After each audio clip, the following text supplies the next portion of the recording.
नव भगवतो वासुदेव मित्रों, स्वागत है आप सभी लोगों का अपने YouTube चैनल जय हो जौनपुर में। चलिए भैया, जितने लोग भी देख रहे हैं वीडियो को लाइक कर दें, शेयर कर दें। और आज हम लोग हिंदी टीजीटी पीजीटी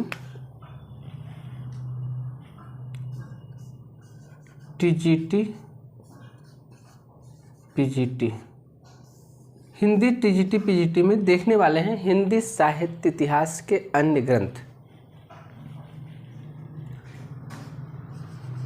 हिंदी साहित्य, चाहे इतिहास के चाहे लेखन भी कह सकते हैं, हिंदी साहित्य लेखन के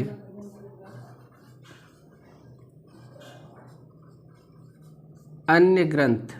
यानी भैया कितने लोगों ने क्या क्या लिखा, किस किस नाम से इतिहास लिखा।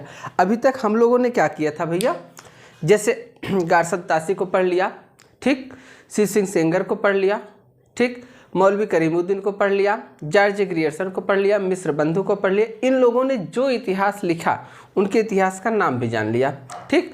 आज हम लोग देखेंगे भैया कि अन्य कवि भी, आपके नए कवि भी आते गए। नए कवि का मतलब हम लोगों से पुराने ही, यानी 19वीं शताब्दी में और कवि भी थे ना, और लेखक भी थे ना, जिन्होंने हिंदी साहित्य का इतिहास लिखने का प्रयास किया। आचार्य रामचंद्र शुक्ल हो गए, डॉक्टर रामकुमार वर्मा हो गए, डॉक्टर श्याम सुंदर दास हो गए, इसके बाद गणपत चंद्र हो गए, नगेंद्र हो गए, ठीक, नामवर जी हो गए, ठीक, हजारी प्रसाद द्विवेदी हो गए, महावीर प्रसाद जी हो गए। तो अन्य भी तो लेखक हैं जिन्होंने हिंदी साहित्य लिखने का प्रयास किया होगा ना। और उनका अगर प्रयास किया गया है तो प्रयास कितना सार्थक है, कितना सार्थक नहीं है, और उन्होंने क्या क्या नाम अपने इतिहास का दिया, इन सब चीज़ों की चर्चा आज हम लोग करने वाले हैं। तो आइए बिना समय लिए हुए हम लोग देखते हैं। तो सबसे पहले हम लोग देखते हैं भैया डॉक्टर श्याम सुंदर दास को। डॉक्टर श्याम सुंदर दास,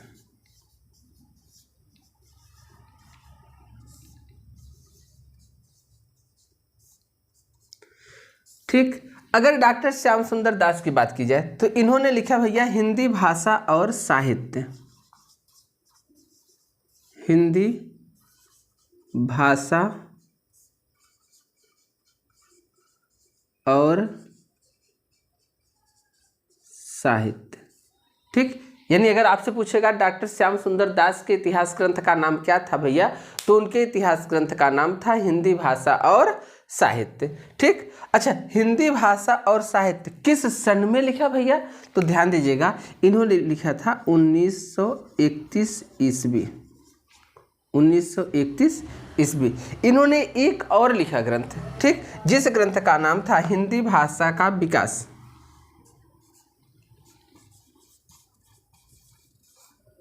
हिंदी भाषा का विकास, ठीक, हिंदी भाषा का विकास। ये जो हिंदी भाषा का विकास लिखा गया भैया किस सन में लिखा गया, तो ध्यान दीजिएगा, इसको इन्होंने लिखा था 1934 ईस्वी में, ठीक।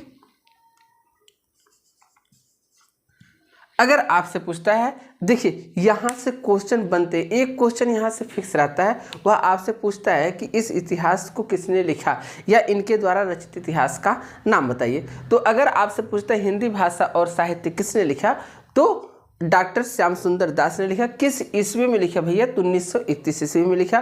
फिर आपसे पूछ सकता है हिंदी भाषा का विकास किसने लिखा, तो डॉक्टर श्याम सुंदर दास ने लिखा। किस ईस्वी में लिखा, तो 1934 ईस्वी में लिखा। चलिए दूसरा हम देखते हैं भैया डॉक्टर सूर्यकांत शास्त्री, या इनको सूर्यकांत शास्त्री, सूर्यकांत शास्त्री, ठीक। शास्त्री की भी डिग्री होती है भैया, आप अगर संस्कृत पाठशाला में देखेंगे तो वहाँ शास्त्री की डिग्री होती है, आचार्य की डिग्री होती है। तो पहले के समय में हमारे यहाँ पठन का जो महत्व था भैया वो निम्न स्तर का था, यानी बहुत ज़्यादा लोग पढ़े लिखे नहीं रहते थे।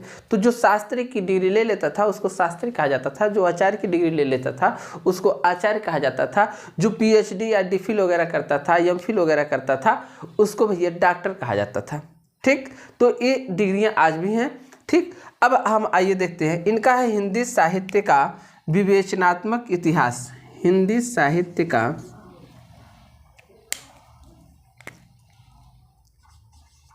हिंदी साहित्य का देखिए, आप बातों को अगर सुनते रहेंगे तो भी याद हो जाएगा। ठीक, इस वीडियो को एक नहीं 2 बार 3 बार आप देखिए। जब आप देखेंगे तो बातें आती रहेंगी दिमाग में।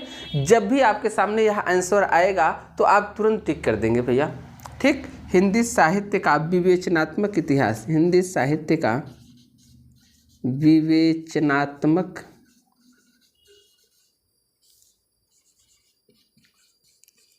इतिहास अगर पूछता है किस सन में लिखा था भैया, तो इन्होंने भी 1934 ईस्वी में लिखा था, 1934 ईस्वी। ठीक, हिंदी साहित्य का विवेचनात्मक इतिहास 1934 ईस्वी। अच्छा, अगर बात करेगा भैया तो ध्यान दीजिएगा, अयोध्या सिंह उपाध्याय हरिऔध।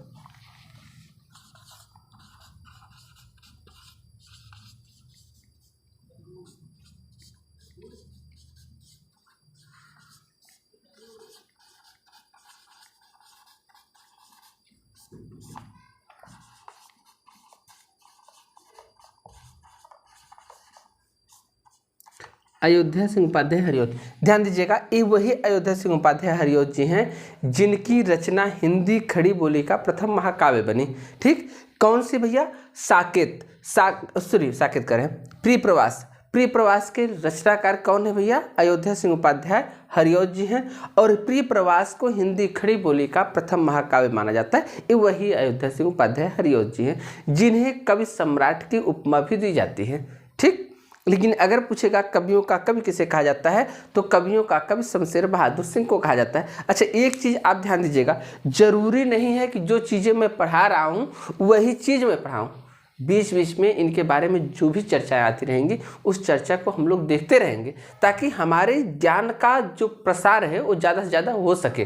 ठीक, और आप ज़्यादा से ज़्यादा यह अनुभव कर सकें, हाँ जो भी आपको वीडियो मिल रही है वो सार्थक मिल रही है, आपके हित में मिल रही है। टीजीटी पीजीटी अब दूर नहीं है, हमें जहाँ तक उम्मीद है और जहाँ तक सरकार की भी मंशा है, और आप लोग लिखित तौर पर पा भी चुके होंगे कि टीजीटी पीजीटी आपके अगस्त तक करा दी जाएगी। ठीक, और ये संभव भी है क्योंकि आप लोग बहुत दिन से फॉर्म डाल के बैठे हुए हैं, तो अगस्त तक संभव है कि करा दिया जाएगा। ठीक, तो इसलिए अब आप थोड़ा तैयारी जोरों पर करना शुरू कर दीजिए। ठीक, आइए इनके इतिहास ग्रंथ का नाम देखते हैं। इनके इतिहास ग्रंथ का नाम था हिंदी भाषा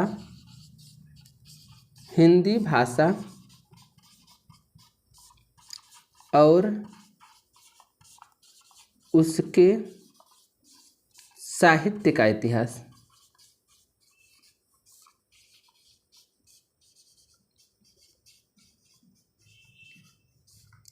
हिंदी भाषा और उसके साहित्य का इतिहास। अगर पूछेगा भैया इन्होंने किस सन में लिखा, तो ध्यान दीजिएगा, इन्होंने भी लिखा 1934 में। ठीक, अच्छा ऐसा क्यों होता है भैया कि 1934 में भी लिखते? जरूरी नहीं कि एक समय में एक ही कवि आएगा भैया।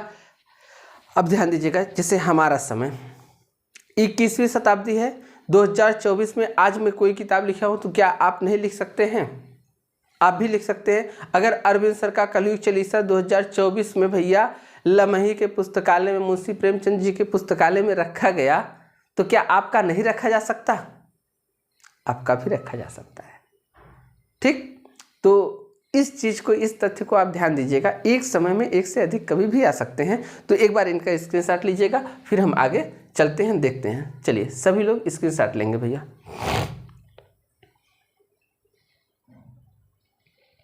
चलिए आगे चलते हैं भैया।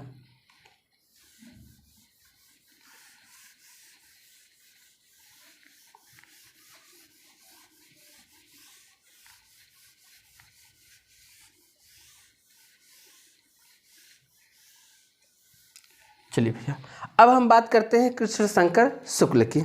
ठीक, अगर बात की जाए भैया कृष्ण शंकर शुक्ल,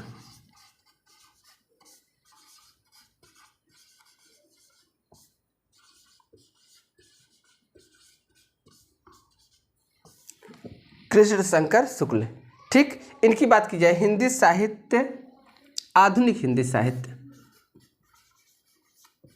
आधुनिक हिंदी साहित्य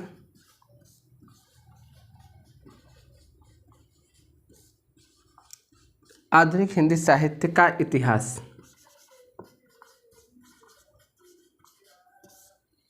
आधुनिक हिंदी साहित्य का इतिहास। इन्होंने कब लिखा भैया, तो ध्यान दीजिएगा, इन्होंने भी लिखा था 1934 ईस्वी। ठीक, अच्छा एक चीज ध्यान दीजिएगा, अच्छा ऐसे पे दिख रहा है स्पष्ट, ऐसे, अच्छा ठीक। आधुनिक हिंदी साहित्य इतिहास की बात की जाए, इसको मैं रख देता हूँ, तो ध्यान दीजिएगा भैया, इनके बारे में थोड़ा सा और आप जानिएगा। आधुनिक,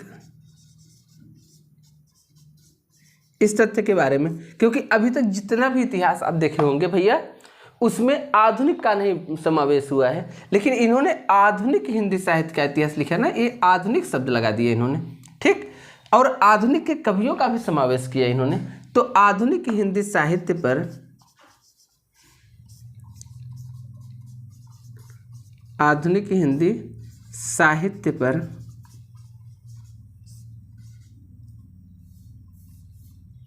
आधुनिक हिंदी साहित्य पर लिखा जाने वाला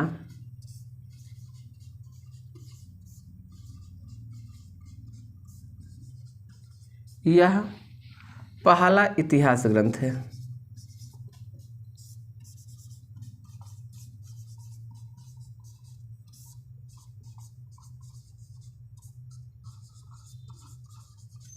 ठीक, अगर आपसे पूछता है भैया कि आधुनिक हिंदी साहित्य पर लिखे जाने वाले पहले इतिहास ग्रंथ कौन सा है, तो आप बताएंगे भैया आधुनिक हिंदी साहित्य का इतिहास कब लिखा गया, 1934 ईस्वी में। किसने लिखा, तो कृष्ण शंकर शुक्ल ने लिखा। ठीक, अच्छा इन्हीं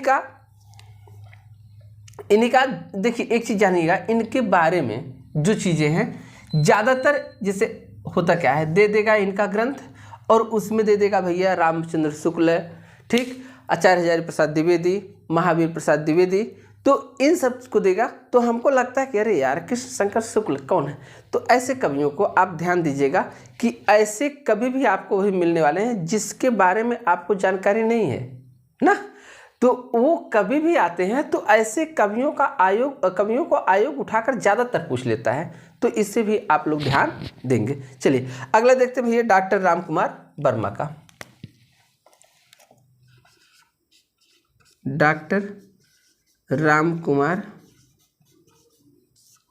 ये वही डॉक्टर रामकुमार वर्मा है भैया जिन्होंने आचार्य रामचंद्र शुक्ल ने अगर कहा वीरगाथा काल, तो इन्होंने कह दिया वीरगाथा युग। ठीक, चलिए, अच्छा इन्होंने संधि एवं चारण काल भी कहा था। ठीक, चलिए आगे चलते हैं, इनके इतिहास ग्रंथ को देखते हैं भैया। हिंदी साहित्य का आलोचनात्मक इतिहास,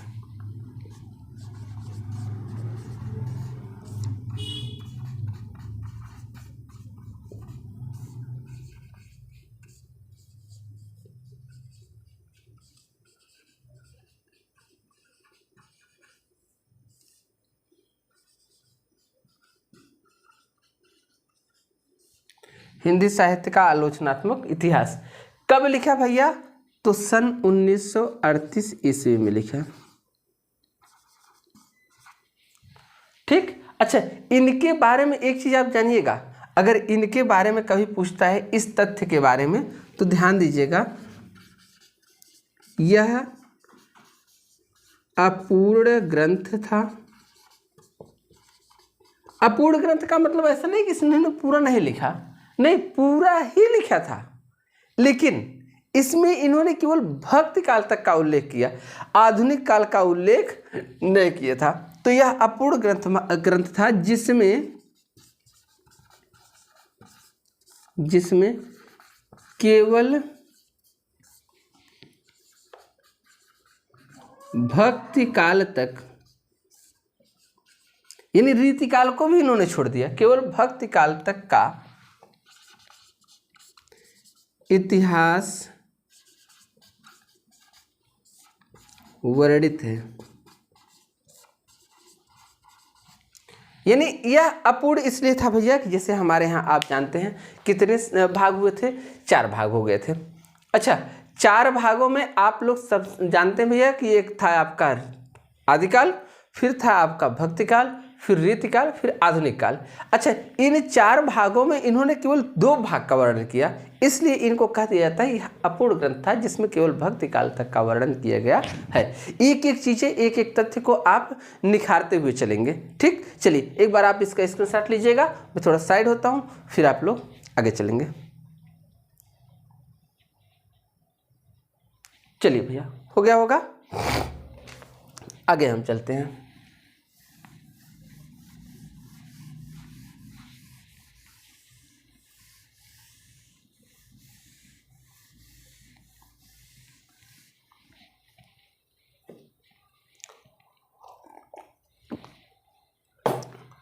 अगर बात की जाए भैया विश्वनाथ प्रसाद मिश्र की, विश्वनाथ प्रसाद मिश्र, बात करते हैं विश्वनाथ प्रसाद मिश्र की। इन्होंने लिखा था भैया वांग्मय विमर्श।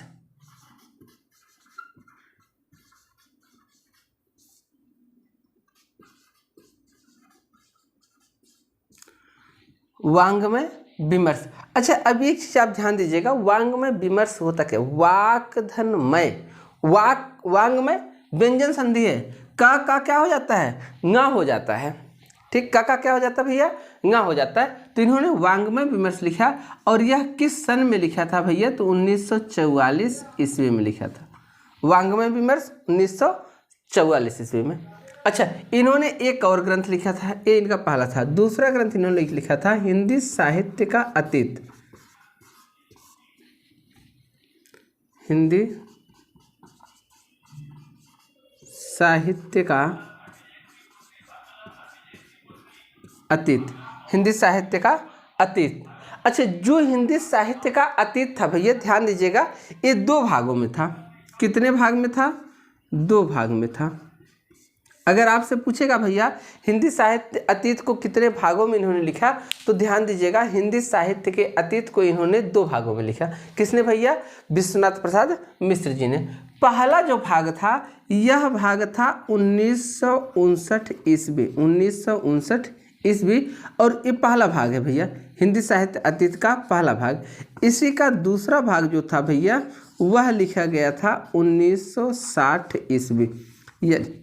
1944 में वांग्मय विमर्श लिखा, 1959 में हिंदी साहित्य का अतीत जो प्रथम भाग में प्रकाशित हुआ, फिर हिंदी साहित्य का अतीत द्वितीय भाग में प्रकाशित हुआ भैया। कब प्रकाशित हुआ? तो 1960 ईस्वी में। ठीक, अब हम आते हैं भैया लक्ष्मी सागर वासुदेव जी के पास। एक क्रम से मैं बता रहा हूं, ये आप ध्यान दीजिएगा। दूसरा, लक्ष्मी सागर वासुदेव,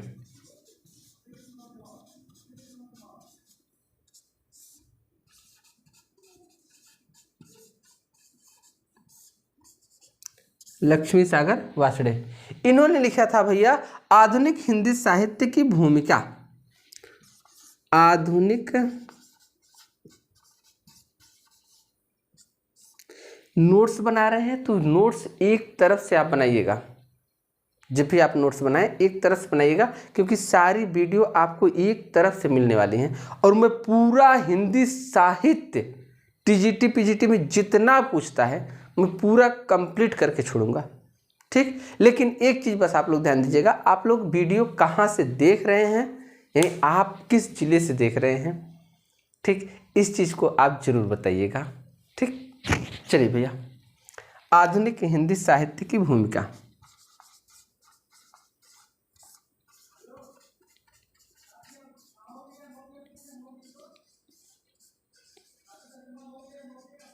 बाकी आप लोग इस चैनल को जितना भी प्रसारित कर रहे हैं उतना ही आनंद आ रहा है। ठीक, हिंदी साहित्य की भूमिका यह कब लिखी गई भैया? तो यह 1952 ईस्वी में लिखी गई। यह ग्रंथ 1952 ईस्वी में लिखा गया। ठीक, इन्होंने एक और ग्रंथ लिखा, ये इनका पहला ग्रंथ था।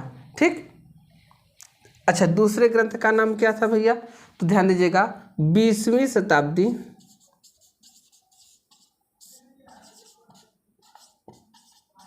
20वीं शताब्दी हिंदी साहित्य नए संदर्भ।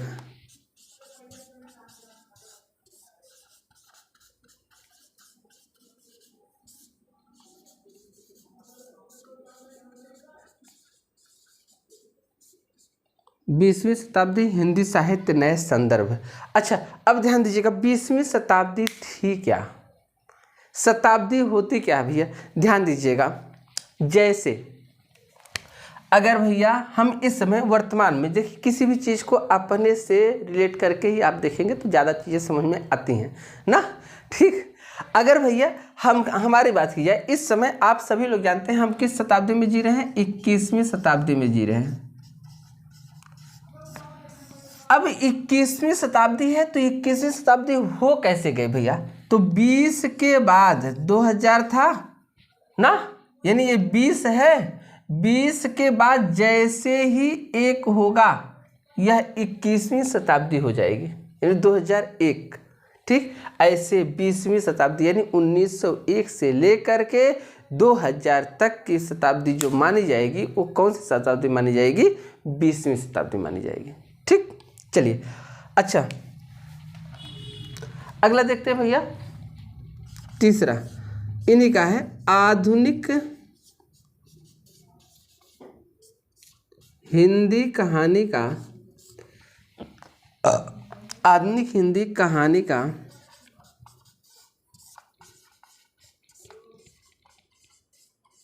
परिपार्श्व, आधुनिक हिंदी कहानी का परिपार्श्व, ठीक। ये इनका तीसरा इतिहास ग्रंथ था। आधुनिक हिंदी कहानी यानी आधुनिक समय में जो हिंदियाँ लिखी जा रही भैया उनकी कहानी का परिपार्श्व, परिपार्श्व मतलब उन कहानी का परिप्रेक्ष्य क्या है, कहानियाँ कहाँ से ली जा रही हैं, कहाँ लिखी जा रही हैं ना, किसके संदर्भ में लिखी जा रही हैं ना, और इन कहानियों का प्रभाव क्या है, इन सब चीज़ों को लेकर इन्होंने लिखा, ठीक। अच्छा, एक ग्रंथ इन्होंने और लिखा, हिंदी साहित्य का मानक इतिहास, ठीक। चौथा, हिंदी साहित्य का मानक इतिहास, हिंदी साहित्य का मानक इतिहास, ठीक। यानी इन्होंने कुल 4 ग्रंथ लिखा भैया। पहला ग्रंथ था आधुनिक हिंदी साहित्य की भूमिका, जो 1952 ईस्वी में इन्होंने लिखा। फिर 20वीं शताब्दी हिंदी साहित्य नए संदर्भ को इन्होंने लिखा। फिर तीसरा ग्रंथ इनका था आधुनिक हिंदी साहित्य कहानी का परिपार्श्व। फिर इन्होंने लिखा भैया हिंदी साहित्य का मानक इतिहास, ठीक। मानक चीज़ें होती क्या है भैया, जिसे मान लिया जाता है उसे हम क्या कहते हैं, मानक चीज़ें कहते हैं, ठीक। तो इसे भी आप ध्यान में रखेंगे। मानक जैसे डॉक्टर श्याम सुंदर दास जी ने कह दिया ना कि जितने भी वर्णमाला के पंचमाक्षर हैं उन पंचमाक्षरों के स्थान पर हम भैया अनुस्वार का प्रयोग कर सकते हैं, तब से हमारी हिंदी का रूप मानक हिंदी चलता है, जिसे आप हिंदी की बिंदी कहते हैं, ठीक। तो अगर आप इसे नहीं जानते हैं तो जान लीजिए, हिंदी की बिंदी होती क्या है, 5वें अक्षर के स्थान पर अनुस्वार का प्रयोग किया जाना ही हिंदी की बिंदी है। ये किसने कहा था, तो डॉक्टर श्याम सुंदर दास ने कहा था, वही डॉक्टर श्याम सुंदर दास जिसे आपने सबसे पहले देखा। चलिए आगे देखते हैं भैया, एक बार इसका स्क्रीनशॉट लीजिएगा फिर हम आगे देखते हैं, ठीक। स्क्रीनशॉट लीजिए सब लोग। चलिए भैया,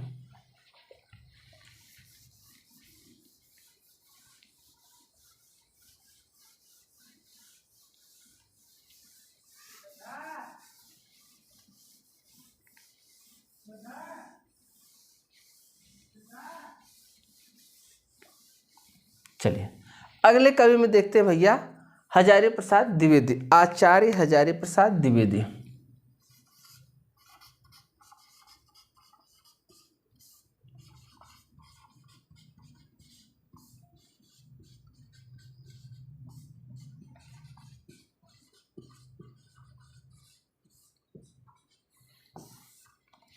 आचार्य हजारी प्रसाद द्विवेदी, ठीक। अच्छा,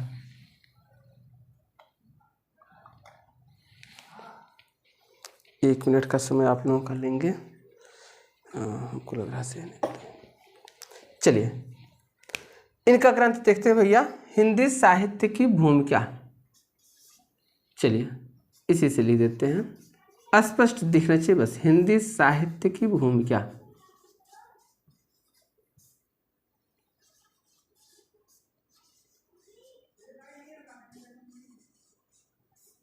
हिंदी साहित्य की भूमिका।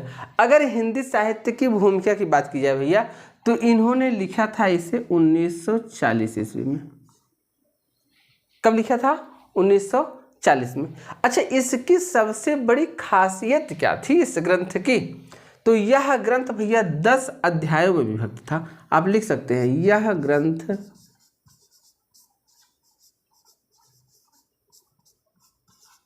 10 अध्यायों में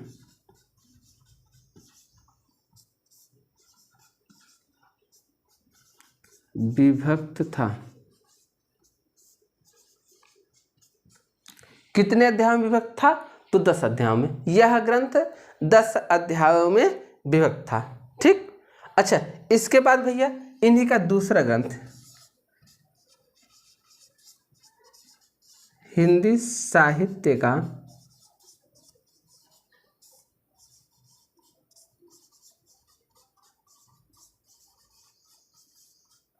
हिंदी साहित्य का आदिकाल।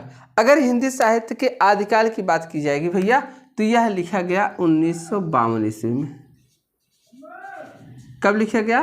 तो 1952 ईस्वी में लिखा गया हिंदी साहित्य का आदिकाल, 1952। ठीक। अच्छा, इन्हीं का तीसरा ग्रंथ। अच्छा, हिंदी साहित्य का आदिकाल का मतलब जानते हैं भैया? इसमें केवल आदिकाल तक की काव्य का निरूपण किया गया। कितने आदिकाल के कितने कवि थे, आदिकाल में कितने कवियों ने क्या क्या लिखा, इन सब चीज़ों का निरूपण। आदिकाल के क्या प्रचार प्रसार करने का श्रेय था, वहाँ के कवि कैसे रहते थे, वहाँ का समय कैसा था, फिर वहाँ का समाज कैसा था, इन सब चीज़ों के बारे में यहाँ पर बताया गया। ठीक। राजाओं के आश्रम में कवि रहते कैसे थे, इन सब चीज़ों के बारे में यहाँ पर बताया गया। ठीक। अगला ग्रंथ इन्हीं का है भैया हिंदी साहित्य उसका उद्भव और विकास। उद्भव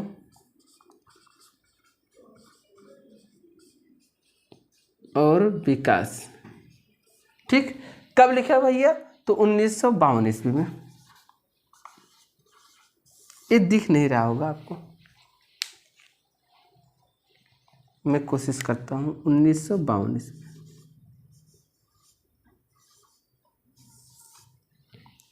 हिंदी साहित्य का उद्भव और विकास, यानी हिंदी साहित्य का उद्भव कैसे हुआ, हिंदी साहित्य लिखा कैसे गया।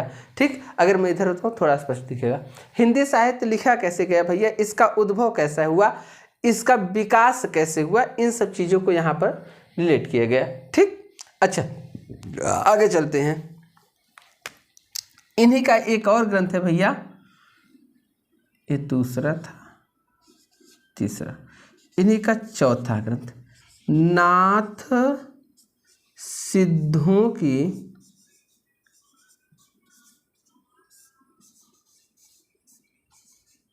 बानियाँ। बानियाँ मतलब उनकी, देखिए बानियाँ होती क्या भैया, कविताएं थी ना, यानी वो किस काव्य को गाते थे, कैसे गाते थे ना। ठीक। और उन्होंने क्या क्या गाया, कैसे कैसे गाया, कहाँ कहाँ वो जाते थे, इन सब चीज़ों का यहाँ पर वर्णन किया गया, नाथ सिद्धों की बानियाँ। ठीक। चलिए, इन्हीं का अगला ग्रंथ देखते हैं भैया नाथ संप्रदाय। पांचवा नाथ संप्रदाय।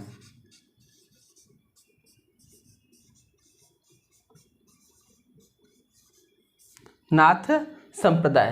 ठीक। इन्हीं का एक और है भैया मध्य युगीन धर्म साधना।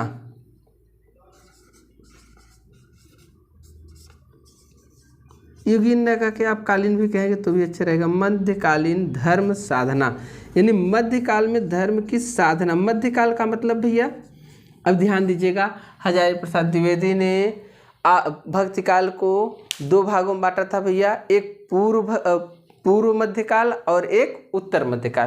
पूर्व मध्यकाल को उन्होंने भक्तिकाल कहा था, उत्तर मध्यकाल को उन्होंने रीतिकाल कहा था।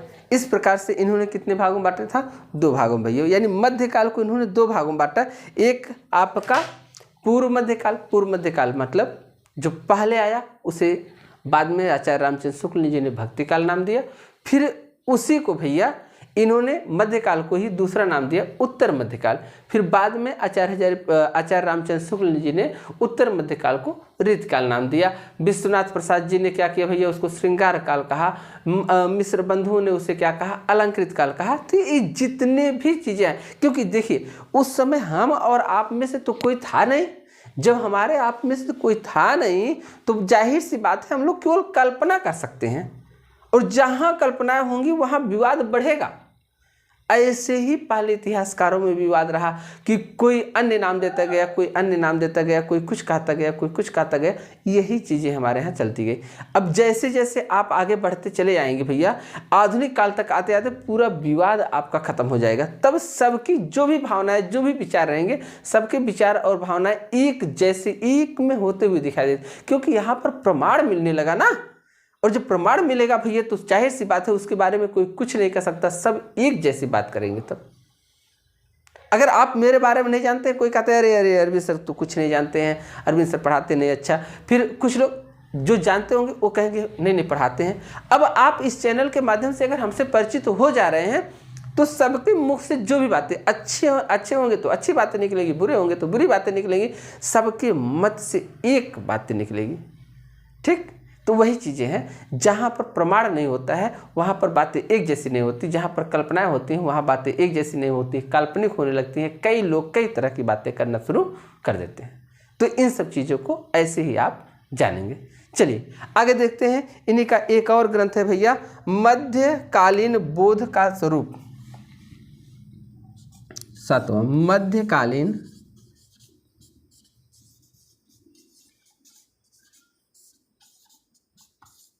बोध का स्वरूप।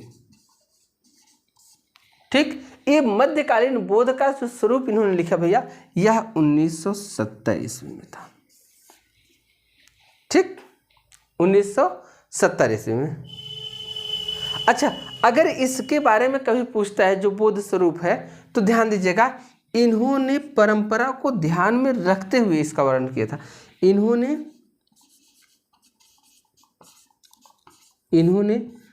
परंपरा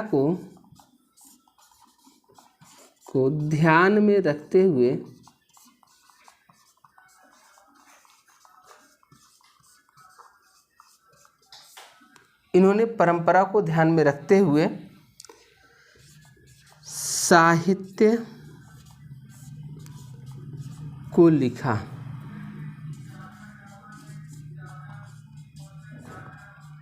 इन्होंने परंपरा को ध्यान में रखते हुए साहित्य लिखा। अच्छा, परंपरा को ध्यान में रखते हुए साहित्य कैसे लिखा भैया, ध्यान दीजिएगा। जैसे हिंदी साहित्य की भूमिका इन्होंने सबसे पहले लिखा। इसमें हिंदी साहित्य कैसे चली, कैसे नहीं चीज़, हिंदी साहित्य में क्या चीज़ें था, क्या चीज़ें नहीं था, इन सब का वर्णन किया। फिर यह 10 अध्यायों में विभक्त हो गया था। फिर हिंदी साहित्य का आदिकाल, यानी हिंदी साहित्य का आदिकाल क्या था, कैसे था, उसको लिखा। फिर हिंदी साहित्य का उद्भव और विकास, हिंदी साहित्य आदिकाल के बाद कैसे विकसित हुई, कैसे कैसे परंपराएं इसमें चली, कैसे कैसे कवि इसमें आए, इन सब का वर्णन किया। ठीक, फिर कह रहे हैं भैया नाथ सिद्धों की बानियाँ। आदिकाल में नाथ भी थे, सिद्ध भी थे। आप अभी आगे पढ़ेंगे कि नाथ क्या थे, सिद्ध क्या थे, सिद्धों की संख्या 84 कैसे थी, नाथों की संख्या 9 कैसे थी, ये सब कहाँ से आए थे। कुछ सिद्ध नाथ भी थे, कुछ नाथ सिद्ध भी थे, इन सब चीज़ों को बताएंगे। ठीक, फिर नाथ संप्रदाय, फिर मध्यकालीन धर्म साधना। फिर आप भक्ति काल में आते हैं तो वहाँ पर धर्म कैसे आ गया। जब हम लोग आदिकाल में राजाओं के आश्रय में रह रहे थे भैया, तो हम लोग वीर रस की रचनाएं पढ़ते थे, वीर रस की रचनाएं लिखते थे ना, कुछ श्रृंगारिक रचनाएं लिखते थे। लेकिन हमारे मन में भक्ति कैसे आ गई, हम भक्ति की तरफ कैसे उन्मुख हो गए, इन सब चीज़ों की, इन सब विचारधाराओं का उल्लेख इसमें किया। मध्यकालीन धर्म साधना कैसे उन्मुख हुए।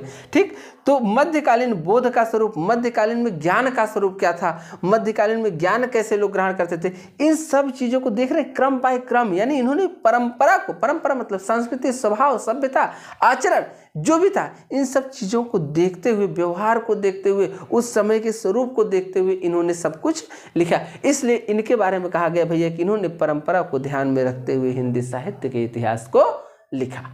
ठीक, तो एक बार सभी लोग इसका स्क्रीनशॉट मारेंगे भैया। आज के लिए हम बस करते हैं। बाकी सभी लोगों को ढेर सारी शुभकामनाएं और बधाइयाँ, ढेर सारे आशीर्वाद। ठीक, वीडियो को लाइक और शेयर ज़रूर करिएगा, क्योंकि ये आपका दायित्व है, आपका कर्तव्य है। और हमारा जो दायित्व है, हमारा जो कर्तव्य है, उसे मैं अच्छी तरह से निभा रहा हूँ। मैं कोशिश करता रहूँगा कि अच्छी से अच्छी चीज़ें आपको प्रदान की जाएँ। ठीक, बाकी सभी को ढेर सारी शुभकामनाएं। धन्यवाद भैया। नमो भगवते वासुदेवाय। धन्यवाद।